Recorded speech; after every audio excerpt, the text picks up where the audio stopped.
Uttarakhand mock test part 135। आज का पहला क्वेश्चन है, देहरादून में क्षेत्रीय अभिलेखागार की स्थापना कब हुई? तो देहरादून में क्षेत्रीय अभिलेखागार की जो स्थापना हुई थी, ये हुई थी 1980 में। कब हुई थी? 1980 में। अगला क्वेश्चन हो जाएगा, किस चंद शासक ने स्थानीय स्वायत्तता या पंचायती पद्धति लागू की? Very very most important question. तो किस चंद शासक ने स्थानीय स्वायत्तता या पंचायती पद्धति लागू की? तो इसका राइट आंसर हो जाएगा बालो कल्याण चंद ने। किसने? बालो कल्याण चंद ने। अब देखिए, बालो कल्याण चंद के टाइम पर ही जो है अल्मोड़ा जो है वो राजधानी के रूप में, जो चंद्रवंश की राजधानी था, ये बनकर तैयार हुई थी अल्मोड़ा। ठीक है, तो आप याद रखना कि किसके समय में राजधानी अल्मोड़ा पूर्ण रूप से बनी थी? तो बालो कल्याण चंद के समय पर। अगला क्वेश्चन हो जाएगा, राज्य में कोर्ट ऑफ क्रिमिनल प्रोसीजर कब बना? तो राज्य में कोर्ट ऑफ क्रिमिनल प्रोसीजर जो बना था, ये बना था 1898 में। कब बना था? 1898 में। यानी सी ऑप्शन जो है इसमें हमारा राइट हो जाएगा। इसके अनुसार जो है, देखिए, कानून गो को पुलिस इंस्पेक्टर, ठीक है, और जो पटवारी था उसको सब इंस्पेक्टर का अधिकार दिया गया था।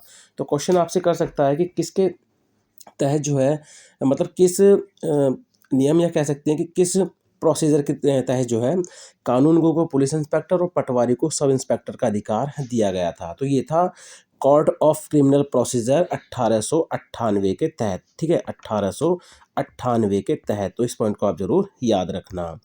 अगला क्वेश्चन हो जाएगा, कुमाऊं परिषद का प्रथम अधिवेशन कहाँ हुआ? तो ये कुमाऊं परिषद का जो प्रथम अधिवेशन हुआ था वो कहाँ पर हुआ था? तो आप याद रखना, ये हुआ था अल्मोड़ा में। कहाँ पर हुआ था? अल्मोड़ा में। अब देखिए, जो कुमाऊं परिषद का प्रथम अधिवेशन था वो हुआ था सितंबर 1917 में। कब हुआ था? सितंबर 1917 में। और इसके जो अध्यक्ष थे वो थे जयदत्त जोशी। कौन थे? जयदत्त जोशी। तो पहला वाला जो कुमाऊं परिषद का अधिवेशन है काफ़ी महत्वपूर्ण है। तो कुमाऊं परिषद का जो प्रथम अधिवेशन था ये सितंबर 1917 में हुआ था अल्मोड़ा में। और इसकी अध्यक्षता किसने की थी? जयदत्त जोशी ने। चलिए, अगला क्वेश्चन हो जाएगा, टिहरी गढ़वाल में चाय की खेती की शुरुआत कब हुई? तो टिहरी गढ़वाल में चाय की खेती की शुरुआत जो है ये कब हुई थी? तो आप याद रखना, 1835 में। कब हुई थी? 1835 में। तो ये देखिए, काफ़ी महत्वपूर्ण क्वेश्चन है कि टिहरी गढ़वाल में चाय की खेती की शुरुआत कब हुई थी? तो आप याद रखना, 1835 में। अगला है, फॉरेस्ट ग्रीवेंस कमेटी का गठन कब हुआ? तो फॉरेस्ट ग्रीवेंस कमेटी का गठन जो है ये कब हुआ था? तो आप याद रखना, 13 अप्रैल 1921 में। कब हुआ था? 13 अप्रैल 1921 में। और इस कमेटी के जो अध्यक्ष थे वो थे पी विडम। कौन थे गाइज? पी विडम जो है इसके अध्यक्ष थे।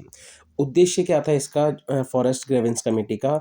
जनता में व्यापक वन कष्ट थे, ठीक है, वन जो थे, वनों से संबंधित जितने भी, ठीक है, परेशानी तो उनको दूर करने के लिए जो है फॉरेस्ट ग्रीवेंस कमेटी का गठन किया गया था। अगला क्वेश्चन हो जाएगा, किस एक्ट के अंतर्गत राज्य में वन पंचायत का गठन हुआ था? तो देखिए, किस एक्ट के अंतर्गत जो है राज्य में वन पंचायत का गठन हुआ था? तो आप याद रखना, शेड्यूल डिस्ट्रिक्ट एक्ट 1874 के तहत। और देखिए, जो राज्य में वन पंचायत का गठन हुआ था वो हुआ था 1931 में। कब हुआ था? 1931 में।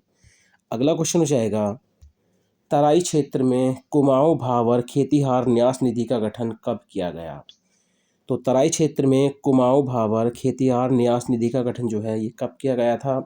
तो आप याद रखना, 1906 में। कब किया गया था? 1906 में। अगला क्वेश्चन हो जाएगा, मथुरा प्रसाद नेथानी ने गढ़वाल भातृमंडल सभा की स्थापना कहाँ की? तो देखिए, मथुरा प्रसाद नेथानी ने गढ़वाल भातृमंडल सभा की स्थापना जो है वो कहाँ पर की थी? तो आप याद रखना, लखनऊ में। कहाँ पर की थी? लखनऊ में। और 1907 में। ठीक है, डेट आप जरूर याद रखेंगे, 1907 में की थी। अगला क्वेश्चन हो जाएगा, गढ़वाल भातृमंडल की प्रथम बैठक किस स्थान पर हुई? तो गढ़वाल भातृमंडल की जो प्रथम बैठक थी ये किस स्थान पर हुई थी? तो आप याद रखना, कोटद्वार। कहाँ पर हुई थी? कोटद्वार में। और 1908 में हुई थी। कब हुई थी ये? 1908 में। अगला क्वेश्चन हो जाएगा। अब देखिए इसमें एक चीज़ और याद रखना, जो इसकी अध्यक्षता है, ठीक है, जो इसकी अध्यक्षता वो किसने की थी? तो कुलानंद, याद रखना कुलानंद, ठीक है, कुलानंद बड़थवाल जी ने जो है इसकी अध्यक्षता की थी, ठीक है। तो आप याद रखना गढ़वाल भात मंडल की जो प्रथम बैठक हुई थी ये कोटद्वार में हुई थी, और कब हुई थी? 1908 में। और जो इसकी अध्यक्षता की थी, ठीक है, इसकी जो अध्यक्षता की थी वो किसने की थी? कुलानंद बड़थवाल जी ने। किसने? कुलानंद बड़थवाल जी ने। अगला क्वेश्चन हो जाएगा, डोला पालकी आंदोलन की शुरुआत कब हुई? तो देखिए डोला पालकी आंदोलन की जो शुरुआत हुई थी ये हुई थी 1930 में। कब हुई थी? 1930 में। और इसका नेतृत्व किसने किया था? जयानंद भारती जी ने। किन्होंने किया था इसका नेतृत्व? जयानंद भारती ने जो है इसका नेतृत्व किया था। अगला क्वेश्चन हो जाएगा, तरुण कुमाऊँ का प्रकाशन किस स्थान से होता था? तो देखिए तरुण कुमाऊँ का जो प्रकाशन है ये किस स्थान से होता था? तो आप याद रखना लैंसडाउन से। कहाँ से होता था? लैंसडाउन से। और जो तरुण कुमाऊँ था ये 1922 में शुरू हुआ था, ठीक है, 1922 में जो है शुरू हुआ था। इसके इसके प्रकाशन जो इसके कह सकते हैं जो प्रकाशक थे, ठीक है, वो कौन थे, यानी इसकी शुरुआत किसने की थी? तो आप याद रखना मुकुंदी लाल ने। किन्होंने की थी इसकी शुरुआत? मुकुंदी लाल ने जो है ये 1922 में शुरू किया था लैंसडाउन से। अगला क्वेश्चन हो जाएगा, सप्ताह के दिनों के नाम का अलग स्वरूप किस जनजाति में देखने को मिलता है? Very very most important question है ये, ठीक है। तो सप्ताह के दिनों के नाम का अलग स्वरूप किस जनजाति में देखने को मिलता है? तो ये देखने को मिलता है राजी जनजाति में। किसमें देखने को मिलता है? राजी जनजाति में। अब देखिए राजी जनजाति को आपको पता है वन रोथ, वन राउत, वन रावत, जंगल के राजा, राजी, ठीक है। और सर्वाधिक जो प्रचलित नाम है वो राजी ही है, ठीक है, इनको क्या बोलते हैं? राजी। जो इनका आवास होता है उसको बोलते हैं रोत्यूड़ा। क्या है इनके आवास को? क्या बोलते हैं? रोत्यूड़ा। इनकी भाषा है मुंडा, ठीक है, इनकी भाषा क्या है? मुंडा। अब देखिए मुंडा जो है इनकी भाषा जो है इसमें तिब्बती और जो संस्कृत शब्द हैं उनकी अधिकता देखने को मिलती है। अब देखिए राजी लोग जो होते हैं वो काष्ठ कला में निपुण होते हैं। किसमें? काष्ठ कला में जो है ये निपुण होते हैं। जो लकड़ी का काम होता है ना उसमें जो है ये काफ़ी निपुण होते हैं। और राजी जनजाति में जो विवाह होता है ना वो दो परिवार के बीच क्या माना जाता है? समझौता। क्या माना जाता है? कि ये समझौता माना जाता है। इनमें देखिए पलायन विवाह होता है। याद रखना इनमें जो होता है एक पलायन विवाह होता है। और विवाह से पूर्व इनमें कौन सा संस्कार होता है? सांगजांगी संस्कार। याद रखना सांगजांगी संस्कार होता है, पिंठा संस्कार होता है, ठीक है, ये विवाह से पूर्व होते हैं। बधू मूल्य प्रथा, ठीक है, बधू मूल्य प्रथा। बधू मूल्य प्रथा भी किससे संबंधित है? तो राजी जनजाति से ही संबंधित है। प्रमुख जो देवता हैं इनके प्रमुख देवता हैं बागनाथ। कौन है इनके प्रमुख देवता? बागनाथ। और प्रमुख त्योहार है इनका कर्क व मकर संक्रांति। कर्क व मकर संक्रांति जो है इनका प्रमुख त्योहार है। अगला क्वेश्चन हो जाएगा, ठडुंगा शैलचित्र कहाँ से मिले हैं? तो देखिए जो ठडुंगा शैलचित्र हैं ये कहाँ से मिले हैं? तो गाइस ये मिले हैं उत्तरकाशी से। कहाँ से मिले हैं ये? उत्तरकाशी से मिले हैं। अगला क्वेश्चन हो जाएगा,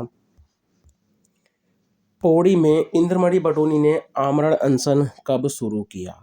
तो पौड़ी में इंद्रमणि बडोनी ने जो है देखिए आमरण अनशन जो शुरू किया था वो कब किया था? तो आप याद रखना 2 अगस्त 1994 को। कब? 2 अगस्त 1994 को। चलिए इंद्रमणि बडोनी का जो है उपनाम क्या है? इनको किस उपनाम से जानते हैं? कमेंट के माध्यम से बताइए। अगला है हैवल घाटी आंदोलन, ठीक है, हैवल घाटी आंदोलन किससे संबंधित है? तो देखिए हैवल घाटी आंदोलन जो है ये किससे संबंधित है? आपको पता है ये कहाँ पर हुआ था? टिहरी में। कहाँ पर हुआ था? ये टिहरी में हुआ था। तो इसका जो संबंध है चूना पत्थर की अवैध खदान से, ठीक है, चूना पत्थर की अवैध खदान से संबंधित है। अगला क्वेश्चन हो जाएगा, निम्नलिखित में से किसका वास्तविक नाम मैडलैंड्स लैंड है? क्या? ठीक है, मैडलैंड्स लैंड है। तो आप याद रखना निम्नलिखित में से किसका वास्तविक नाम मैडलैंड स्लेड है? तो आप याद रखना ये किसका नाम है? मीरा बहन का। किसका है? मीरा बहन का। अगला है, निम्नलिखित में से कौन सा कथन गलत है? तो निम्नलिखित में से कौन सा कथन गलत है? लच्छा आभूषण पैरों में पहना जाता है, बिल्कुल सही है। झुपी आभूषण गले में पहना जाता है, बिल्कुल सही है। विड आभूषण नाक में पहना जाता है, बिल्कुल सही है। सुदभन आभूषण देखिए हाथ में नहीं पहना जाता है, ठीक है, सुदभन जो है ये हाथ में नहीं पहना जाता है, ये पहना जाता है पैरों में, ठीक है। कहाँ पर धारण किया जाता है ये? पैरों में। तो इसमें डी ऑप्शन जो है वो गलत था, ठीक है। चलिए अगला क्वेश्चन हो जाएगा, हिरण चित्तल नृत्य का संबंध किस उत्सव से है? तो हिरण चित्तल नृत्य का जो संबंध है ये किस उत्सव से है? तो आप याद रखना, हिल जात्रा उत्सव से। किससे है? हिल जात्रा उत्सव से। हिल जात्रा उत्सव जो है ये एक सोर घाटी से संबंधित है। किससे है? सोर घाटी से। और सोर घाटी कहाँ पर है? पिथौरागढ़ में। कहाँ पर है गाइस ये? पिथौरागढ़ में। अब देखिए ये जो है हिल जात्रा उत्सव ये चरवाहों और कृषकों का उत्सव है, ठीक है। जब धान की रोपाई होती है ना उस टाइम पर जो है इसको मनाया जाता है। और इसी उत्सव में जो है देखिए स्वांग, याद रखना, स्वांग वे हिरण चित्त नृत्य किया जाता है, ठीक है। अगला क्वेश्चन हो जाएगा और आज का अंतिम क्वेश्चन, निम्न में से कौन सा युग्म सही नहीं है? ठीक है, सही नहीं है। आप क्वेश्चन में नहीं जरूर पढ़ना, कभी कभी क्या होता है आप सीधा पढ़ने से युग्म सही है, ठीक है, तो वही क्वेश्चन गलत हो जाता है। तो क्वेश्चन को आप पढ़ लेना पहले एक बार ध्यान से। तो निम्न में से कौन सा युग्म सही नहीं है? अब देखिए, कलो मटरों को कहते हैं, बिल्कुल सही है। दयुण देवर की पत्नी। रेखु रिखु, ठीक है, रिखु। ठीक है, रिखु गेहूं को नहीं बोलते हैं, रिखु किसको बोलते हैं? गन्ना को। किसको बोलते हैं? गन्ना को। तो इसमें यही वाला ऑप्शन जो हमारा सही है, यानी इसमें ये युग्म जो है सही नहीं है। लप्पा जो है सरसों को कहते हैं, याद रखें, लप्पा जो है ये सरसों को कहते हैं।